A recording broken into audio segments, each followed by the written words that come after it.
উদয়পুরের রায়াবাড়ি পরিদর্শনে এবার 4 রাজনৈতিক দলের যৌথ প্রতিনিধি দল। উল্লেখ্য, গত 25শে মে উদয়পুর জেলা প্রশাসন, বন দপ্তর সহ মহকুমার বিশাল পুলিশ বাহিনী উদয়পুরের রায়াবাড়ির মুসলিম পরিবারের 60টি ঘর বোলডোজার দিয়ে ভেঙে ফেলে দেয়। এড়িয়ে রাজ্যের প্রায় সবকটি বিরোধী রাজনৈতিক দল সরব হয়েছে।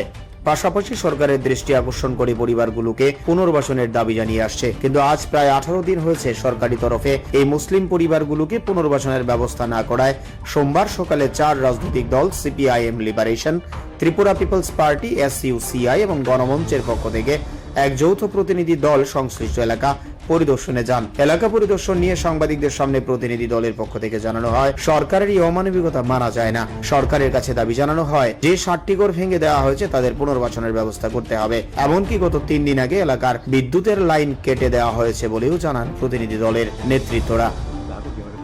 আপনি তাদেরকে পুনর্বাসনের ব্যবস্থা করুন।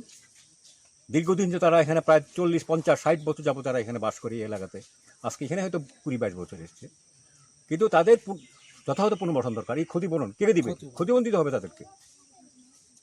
এবং অনেক জায়গা আছে যারা খাস বের করো গভর্নমেন্ট কিনে। সরকার যে আগরতলা তো অনেক জায়গায় সরকার কিনে বন্দোবস্ত দিয়েছে। এই ভাঙা ঘরগুলিতেই তারা কোনো রকমে খোলা আকাশের নিচে দিন গুজরান করছে।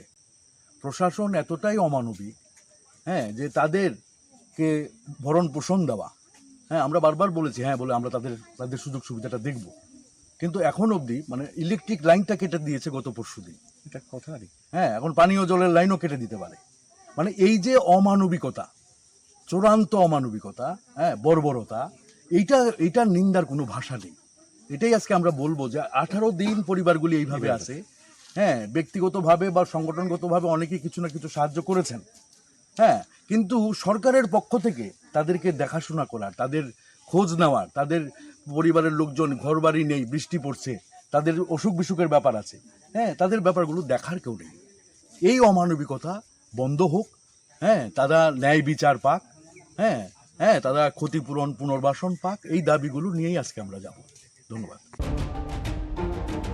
Bureau report, Tripura news 8।